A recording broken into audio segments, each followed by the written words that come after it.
Hello friends, Prince GS academy में आपका एक बार फिर स्वागत है। आज हम एसएससी जीडी के 25 फरवरी 2025 को पूछे गए तीनों शिफ्ट के कुल 60 प्रश्न देखने वाले हैं। मैं आपको बता दूं कि एसएससी जीडी 2025 में कुल 42 शिफ्टों में हुआ था। उसमें से हम लोग 39 शिफ्ट देख चुके हैं और आज 3 शिफ्ट और देखेंगे। तो इस तरीके से 42 शिफ्ट के सभी प्रश्न जीके जीएस के कंप्लीट हो जाएंगे।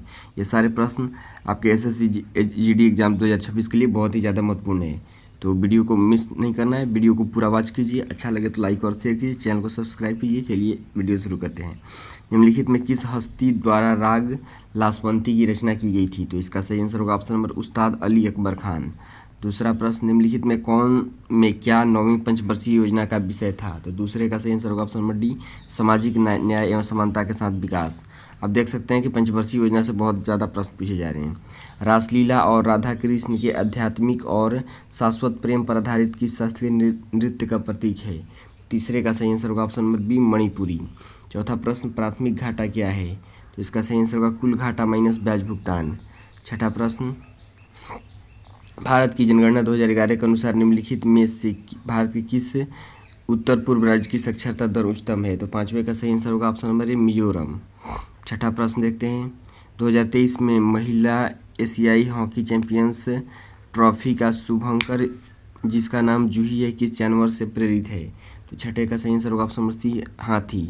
सातवां प्रश्न, भारत सरकार अधिनियम 1935 ने संघ, केंद्रीय सरकार और प्रांतों के शक्तियों के विभाजन की कितनी सूचियों का प्रावधान किया? तो सातवें का सही आंसर ऑप्शन नंबर सी, 3 सूचियों का। आठवां प्रश्न, अंतर्राष्ट्रीय महिला दिवस 2023 के उपलक्ष्य में खेलो इंडिया 10 का दम टूर्नामेंट कितने शहरों में आयोजित किया गया? तो ये करंट अफेयर का प्रश्न है। इसका सही आंसर होगा ऑप्शन नंबर 10 शहरों में। ये भी करंट अफेयर का प्रश्न है, बस आप लोग इसका आंसर देख लीजिएगा। क्वेश्चन उतना इंपॉर्टेंट नहीं रह जाता है करंट अफेयर, क्योंकि अब 2024 का करंट है और 2026 में एग्जाम हो रहा है। ये 25 में पूछा गया, ये भी छोड़ सकते हैं इसको। ये भी करंट अफेयर का प्रश्न है, बस इसका आंसर देख लीजिए। इसका सही आंसर हो जाएगा ऑप्शन नंबर डी। चलिए देखते हैं अगला प्रश्न, क्वथन और वाष्पीकरण क्रमशः डैश और डैश परिघटनाएं हैं? तो 11 का सही आंसर होगा ऑप्शन नंबर डी, क्वथन और वाष्पीकरण क्रमशः सतही और स्थूल परिघटनाएं हैं। 12वां प्रश्न, ऑक्सीजन रहित प्रकाश संश्लेषण करने वाले बैक्टीरिया इलेक्ट्रॉन दाता के रूप में निम्नलिखित में किस यौगिक का उपयोग करते हैं? तो 12 का सही answer option number A, hydrogen sulphide. 13वां प्रश्न, राज्य विधान परिषद की अधिकतम सदस्य संख्या राज्य विधानसभा की कुल सदस्य संख्या डैश द्वारा निर्धारित की गई है? 13 का सही आंसर होगा ऑप्शन नंबर डी, 1/3। 14वां प्रश्न, अनुशीलन समिति एवं युगांतर किस प्रकार की गतिविधियों से संबंधित थी? 14 का सही आंसर ऑप्शन नंबर बी, क्रांतिकारी गतिविधियाँ। 15वां प्रश्न, प्रागैतिहासिक कालों के वर्गीकरण के लिए 3 काल प्रणाली की शुरुआत किसके द्वारा की गई? तो 15 का सही आंसर होगा option number C, Christian Jurgensen Thomsen. 16वां प्रश्न, तुरा किस पहाड़ी पर स्थित है जो हल्के अत्यंत आर्द्र कृषि जलवायु क्षेत्र के अंतर्गत आता है? तो 16 का सही आंसर ऑप्शन नंबर डी, गारो पहाड़ी। 17वां प्रश्न भी करंट अफेयर का प्रश्न है। इसका सही आंसर हो जाएगा ऑप्शन नंबर ए। अगला प्रश्न देखते हैं, नागालैंड का कौन सा उत्सव हर साल 1 दिसंबर से शुरू होता है? तो 18 का सही आंसर हो जाएगा ऑप्शन नंबर ए, हॉर्नबिल उत्सव। 19वां प्रश्न, भारत सरकार ने युवाओं को की आवश्यकताओं को पूरा करने के लिए राष्ट्रीय युवा नीति किस वर्ष आरंभ की? तो 19वें का सही आंसर ऑप्शन बी, 2014। WTO का प्राथमिक कार्य क्या है? तो 20वें का सही आंसर हो जाएगा ऑप्शन नंबर बी, अंतर्राष्ट्रीय व्यापार को उदार बनाना और निष्पक्ष व्यवहार सुनिश्चित कराना। चलिए अब देखते हैं 25 तारीख के सेकेंड शिफ्ट के प्रश्न। नीचे टीकाकरण के बारे में कुछ कथन दिए गए हैं, सही कथन या कथनों का चयन करें। तो पहले का सही आंसर होगा ऑप्शन नंबर डी, ए और बी दोनों कथन सही है। टीकाकरण के में रोगजनकों या निष्क्रिय दुर्बलकृत रोगजनकों के प्रतिजनी प्रोटीन विचरण को शरीर में प्रवेश कराया जाता है। दूसरा हो जाएगा, टीके मेमोरी बी और टी कोशिकाएं बनाते हैं जो रोगजनकों को तुरंत पहचान कर लेते हैं। इसका सही आंसर ऑप्शन नंबर डी हो जाएगा। निम्नलिखित में कौन सा कथन गलत है? तो दूसरे का सही आंसर होगा ऑप्शन नंबर डी, केवल 3 नंबर कथन गलत है। तो 3 नंबर कथन को देख लेते हैं, भारत सरकार ने 2023 में राष्ट्रीय खाद्य तेल मिशन पाम ऑयल लॉन्च किया। तो ये कथन गलत हो जाएगा, लेकिन गलत कथन ही पूछा है तो इसको सही करेंगे। तो ये देखते हैं तीसरा प्रश्न, मानस खंड विषय पर आधारित डैश की झांकी को 2023 में 17 के राज्यों के केंद्र शासित प्रदेशों की झांकियों में सर्वश्रेष्ठ झांकी का पुरस्कार दिया गया। तीसरे का सही आंसर ऑप्शन में उत्तराखंड। चौथा प्रश्न, विदेशी व्यापार का बाजारों पर क्या प्रभाव पड़ता है? तो चौथे का सही आंसर ऑप्शन में डी, इससे बाजारों का अधिक एकीकरण होता है। पांचवा प्रश्न, ये भी करंट का प्रश्न है, 2023 में AIFF FIFA football academy Bharat के किस शहर में शुरू हुई? तो पांचवे का सही आंसर ऑप्शन में डी, भुवनेश्वर, जो कि उड़ीसा की राजधानी है।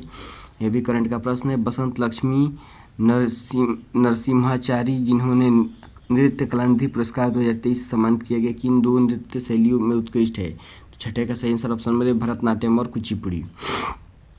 अगला प्रश्न, सातवां प्रश्न, भारत के निम्नलिखित पड़ोसी देशों में से कौन सा धर्मनिरपेक्ष देश है? तो सातवें का सही आंसर हो जाएगा ऑप्शन नंबर ए, नेपाल। बाकी ये पाकिस्तान, अफगानिस्तान, पाकिस्तान, मालदीव, ये सब मुस्लिम देश हैं। आठवां प्रश्न, PM सूर्य घर बिजली मुफ्त योजना कब शुरू की गई थी? तो आठवें का सही आंसर होगा ऑप्शन नंबर ए, फरवरी 2024। एक धनुष, एक डोरी, एक ब्रेसर, एक फीटर टैब, एक तरकस, एक धनुष स्टैंड, एक धनुष प्रत्याचार और निशाने साधने के लिए डैश एक लक्ष्य डैश के उपकरण है। तो 9वें का सही आंसर हो जाएगा ऑप्शन नंबर ए, ये सब तीरंदाजी के उपकरण हैं। निम्नलिखित में कौन सा तत्व में यूरिया मौजूद होता है? तो 10वें का सही आंसर हो जाएगा ऑप्शन नंबर ए, कार्बन, हाइड्रोजन, ऑक्सीजन और नाइट्रोजन। 11वां प्रश्न, निम्नलिखित में कौन सा निकाय भारत के किसी राज्य का नाम बदलने के लिए प्राधिकृत है? तो 11 का सही आंसर होगा ऑप्शन नंबर बी, संसद। 13वां प्रश्न, 12वां प्रश्न, शहनाई वादक बिस्मिल्लाह खां का जन्म डुमराव शहर में हुआ, जो अब भारतीय डैश राज्य में स्थित है? तो 12 का सही आंसर होगा ऑप्शन नंबर बी, बिहार। 13वां प्रश्न, गल्फ धारा किस महासागर में तेज गर्म समुद्री धारा है? 13 का सही answer option number D, Atlantic महासागर। 14वां प्रश्न, 42वें संविधान संशोधन 1976 द्वारा मूल सूची में कितने राज्य नीति निर्देशक तत्व जोड़े गए थे? तो 14 का सही आंसर होगा ऑप्शन नंबर ए, 4। 15वां प्रश्न, 1942 में करो या मरो के आह्वान के साथ कौन सा आंदोलन शुरू किया गया? तो 15 का सही answer option number D, Bharat छोड़ो आंदोलन। 16वां प्रश्न, ये करंट अफेयर का प्रश्न है, इसका आंसर देख लीजिए। इसका आंसर होगा डॉक्टर अजीत कुमार मोहंती। आधुनिक अर्थव्यवस्था में सेवा उद्योग क्यों महत्वपूर्ण है? तो 17 का सही आंसर ऑप्शन नंबर बी, यह आर्थिक विकास में सहायक गतिविधियों के प्रावधान में मुख्य भूमिका निभाता है। 18वां प्रश्न, 2011 की जनगणना के अनुसार भारत में अनुसूचित जनजातियों के लोगों का साक्षरता दर कितना % है? तो 18 का सही आंसर होगा ऑप्शन नंबर सी, 59%। 19वां प्रश्न, त्रावणकोट के राजा स्वाति तिरुनल के संरक्षण में 19वीं शताब्दी में कौन सी नृत्य शैलियाँ विकसित हुई? तो 19 का सही आंसर हो जाएगा ऑप्शन नंबर बी, मोहिनीअट्टम। 20वां प्रश्न, जो कि इस सेट का अंतिम प्रश्न है, किस यूनानी ने चंद्रगुप्त मौर्य के दरबार में अपनी यात्रा के दौरान अपने अवलोकनों को लिपिबद्ध किया था? तो 20वें का सही answer option number D, Megasthenes. चलिए देखते हैं 25 तारीख के थर्ड और अंतिम शिफ्ट के पेपर, और इस तरीके से इस शिफ्ट के माध्यम से सभी 42 शिफ्ट कंप्लीट हो जाएंगे SSC GD 2025 में पूछे हुए। प्राथमिक पैरालंपिक खेल डैश में आयोजित हुए थे? तो इसका सही आंसर होगा ऑप्शन नंबर ए, रोम। दूसरा प्रश्न, भारत में हरित क्रांति की शुरुआत कब हुई? तो इसका सही आंसर होगा ऑप्शन नंबर बी, 1966। प्रधानमंत्री नरेंद्र मोदी 2024 में किस माह में ऑस्ट्रेलिया का दौरा किया? तो इसका सही आंसर होगा ऑप्शन नंबर डी, जुलाई। चौथा प्रश्न, निम्नलिखित में कौन सा किसी भारतीय राज्य के मुख्यमंत्री का कार्य नहीं है? तो चौथे का सही आंसर होगा ऑप्शन नंबर सी, अंतर्राज्यीय लोक सेवाओं के आयोगों के कामकाज का संचालन करना। भारत का कौन सा राष्ट्रीय पर्व 26 जनवरी को मनाया जाता है? तो गणतंत्र दिवस 26 जनवरी को मनाया जाता है। 5वां का सही आंसर ऑप्शन नंबर ए। All India trade union Congress की स्थापना किस वर्ष हुई थी? तो छठे का सही आंसर ऑप्शन नंबर डी, 1920। कौन सा नियम कहता है कि किसी ग्रह की सूर्य के चारों ओर परिक्रमा की अवधि उस कक्षा की त्रिज्या के साथ चरघातांकी के रूप में बढ़ती है? तो 7वें का सही आंसर हो जाएगा ऑप्शन नंबर बी, केपलर का तृतीय नियम। 8वां प्रश्न, निम्नलिखित में कौन सा शास्त्रीय नृत्य उत्तर भारतीय से संबंधित है? तो 8वें का सही आंसर होगा ऑप्शन नंबर डी, कथक। 9वां प्रश्न, 2023 में आयोजित महिला प्रीमियर लीग के पहले संस्करण में कितनी टीमों ने भाग लिया? तो 9वें का सही आंसर होगा ऑप्शन नंबर बी, 5 टीमों ने। 10वां प्रश्न, जो कि ये करंट अफेयर का प्रश्न है, इसका बस आंसर जान लीजिए। 10वें का 3, गृह मंत्रालय। 11वां प्रश्न देखते हैं, मिलान करने वाला प्रश्न है। मैं करंट अफेयर का प्रश्न इसलिए छोड़ दे रहा हूँ क्योंकि ये 24 का करंट अफेयर 25 में पूछा गया है, तो 26 में पूछने का इसका कोई चांस नहीं है, मिलान करना है। तो 11वें का सही आंसर हो जाएगा ऑप्शन नंबर डी। तो इसमें डी इसका क्या हो जाएगा, पहले का ए विरंजक चूर्ण, क्लोरीन गैस और शुष्क बुझा हुआ चूना।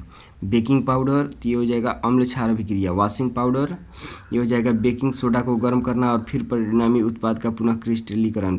प्लास्टर ऑफ पेरिस ये हो जाएगा जिप्सम को गर्म करना। चलिए देखते हैं 12वां प्रश्न। औद्योगिक नीति संकल्प 1956 किस पंचवर्षीय योजना के दौरान कार्यान्वित किया गया था, जिसे समाज का समाजवादी स्वरूप स्थापित किया गया? तो 12वें का सही आंसर होगा ऑप्शन नंबर ए द्वितीय योजना। 13वां प्रश्न। मुथुस्वामी दीक्षितार किस संगीत के महान प्रख्यात संगीतकार, गायक, संगीतकार और कवि थे? 13वें का सही आंसर होगा ऑप्शन नंबर बी कर्नाटक। 14वां प्रश्न। मौखरियों ने पूर्ववर्ती गुप्तों की बराबरी के लिए किस उपाधि का अनुकरण किया? तो 14 का सही आंसर हो जाएगा ऑप्शन नंबर डी महाराजाधिराज। 15वां प्रश्न। सरकारी संपत्तियों की बिक्री को डैश के रूप में जाना जाता है? तो 15 का सही आंसर होगा ऑप्शन नंबर डी बी विनिवेश। 16वां प्रश्न। Which layer of the earth atmosphere is responsible for protecting life on earth by blocking harmful terrestrial solar radiation? तो 16वें का सही आंसर होगा ऑप्शन नंबर डी स्ट्रेटोस्फेयर। 2011 की जनगणना के अनुसार भारत में निम्नलिखित में किस राज्य की साक्षरता दर सबसे अधिक है? तो ऑप्शन नंबर सी केरल। 18वां प्रश्न। राष्ट्रीय बहुआयामी गरीबी सूचकांक प्रगति रिपोर्ट 2023 के अनुसार भारत में 2015 से 2021 के बीच कितने लोग बहुआयामी गरीबी से बाहर आए? तो 18 का सही आंसर होगा ऑप्शन नंबर ए 13.5 करोड़। 19वां प्रश्न। भारतीय संविधान में मौलिक कर्तव्यों को किस वर्ष जोड़ा गया था? तो 19 का सही आंसर होगा ऑप्शन नंबर बी 1976। 20वां प्रश्न। उज्जैन के कथक नर्तक और गुरु पुरुदधीच को कला प्रदर्शन में उनके समग्र योगदान के लिए किस वर्ष संगीत नाटक अकादमी पुरस्कार से सम्मानित किया गया? तो 20वें का सही आंसर होगा ऑप्शन नंबर ए 2018। तो इस तरीके से SSCGD के कुल 42 शिफ्ट में 20 से गुणा करेंगे तो कुल 840 प्रश्न पूछे गए थे 2025 में GK GS के। सारे प्रश्न मैंने कंप्लीट कर दिए। इसके अलावा मैंने हिंदी भी कंप्लीट करा दिए। हिंदी में बस गद्यांश नहीं कराया हूँ, बाकी सारे हिंदी के प्रश्न करा दिए हैं SSCGD 2025 में जो भी पूछे गए थे। ये सारे प्रश्न आपके SSCGD और SSC के सभी एग्जाम्स जो 2026 में होने वाले हैं उसके लिए बहुत ही ज़्यादा महत्वपूर्ण है। तो यदि आपको वीडियो अच्छा लग रहा हो तो लाइक और शेयर कीजिए, चैनल को सब्सक्राइब कीजिए और सब्सक्राइब जरूर कीजिए। वीडियो आप लोग देख रहे हैं लेकिन लाइक और सब्सक्राइब नहीं कर रहे हैं। सब्सक्राइब कीजिए, शेयर कीजिए, उससे मेरा हौसला बढ़ेगा और एक सब्सक्राइब मेरा मनोबल बढ़ाएगा ताकि मैं आपके लिए और अच्छे कंटेंट डिलीवर कर सकूँ। तो चलिए मिलते हैं नेक्स्ट वीडियो में। धन्यवाद।